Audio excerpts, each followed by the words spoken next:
கர்த்தருடைய பரிசுத்த நாமத்துக்கு ஸ்தோத்திரம். இன்றைய தினத்துக்கான தேவனுடைய வார்த்தையானது ஆதியாகமம் 22ஆம் அதிகாரத்திலே அந்த 14வது வசனத்தை நான் வாசிக்கிறேன். ஆபிரகாம் அந்த இடத்துக்கு யெகோவா ஈரே என்று பெயரிட்டான். அதனாலே கர்த்தருடைய பர்வதத்திலே பார்த்து கொள்ளப்படும் என்று இந்நாள் வரைக்கும் சொல்லப்பட்டு வருகிற காரியம், இன்றைக்கு வரைக்கும் சொல்லப்படுகிற ஒரு காரியம், சொல்லப்பட்டு வருகிற காரியம் என்ன அப்படின்னா, அது கர்த்தருடைய அதனாலே கர்த்தருடைய பர்வதத்திலே பார்த்து கொள்ளப்படும் என்று சொல்லி வேதத்தில் வாசிக்கிறோம். கர்த்தருடைய பர்வதத்திலே பார்த்து கொள்ளப்படும் ஆபிரகாமுடைய காரியம். ஆபிரகாம் சொல்லுகிற காரியம் கர்த்தருடைய பர்வதத்திலே பார்த்து கொள்ளப்படும் என்று சொல்லப்படுகிறார். அப்போ தேவனுடைய பர்வதத்திலே எல்லாம் பார்த்து கொள்ளப்படும். அவனுக்கு உண்டான எல்லா காரியத்தையும் தேவன் பார்த்து கொள்ளுவார் என்று சொன்னான். இந்த நாட்களில் உங்கள் காரியத்தை எல்லாமே அது தேவனுடைய பர்வதத்திலே பார்த்து கொள்ளப்படும். இன்றைக்கு வரைக்கும் சொல்லப்படுகிற இந்த வார்த்தை உண்மை உள்ளது, ஜீவன் உள்ளது. அது அன்னைக்குள்ள காலம், இன்னைக்குள்ள காலம் வேறு, அப்படி அல்ல.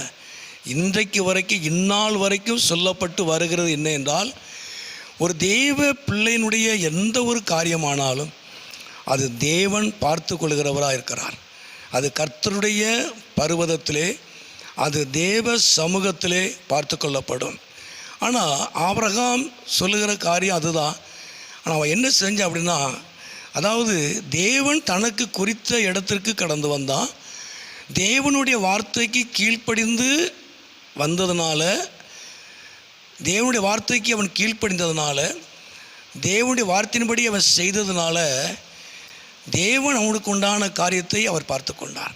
அதே போல் இந்த நாட்களில் நானும் நீங்களும் தேவனுடைய வார்த்தையின்படியே நாம் செய்யும் பொழுது, அவருக்கு நாம் கீழ்ப்படியும் பொழுது, நம்முடைய காரியத்தை எல்லாம், உங்கள் காரியத்தை எல்லாவற்றையும் தேவன் பார்த்து கொள்ளுவார். நிச்சயமாகவே இந்த நாட்களில் உங்கள் காரியம், உங்கள் குடும்ப காரியம், உங்கள் பிள்ளைகள் காரியம் எல்லாவற்றையும் தேவன் பார்த்து கொள்ளுவார். கர்த்தர் பார்த்து கொள்ளுகிறவர். தேவனுடைய பர்வதத்திலே அது பார்த்து கொள்ளப்படும். யெகோவா ஈரே என்று வேதம் சொல்கிறது. இந்த நாட்களில் கர்த்தர் உங்கள் காரியங்களெல்லாம் கர்த்தர் பார்த்து கொள்ளுவார். அவர் உங்களை ஆசீர்வதிப்பார். நிச்சயமாய் அவரை உங்களை வெட்கப்படுத்தாதபடி, அவர் உங்களை கைவிடாதபடிக்கு உங்கள் காரியங்கள், குடும்ப காரியங்கள் எல்லாவற்றையும் தேவன் பார்த்து கொள்ளுவார். கர்த்தர் உங்களுக்கு உதவி செய்வார். உங்களை ஆசீர்வதித்து அவர் நாமத்தை மகிமைப்படுத்துவார். ஜெபம். எங்களை அதிகமாக நேசிக்கிற நல்ல பிதாவே, அருமையான ஆண்டவரே, இந்த நேரத்துக்காக ஸ்தோத்திரம்.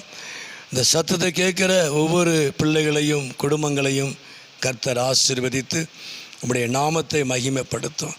இயேசுவின் நாமத்தில் ஜெபிக்கிறோம் நல்ல பிதாவே. ஆமேன், ஆமேன்.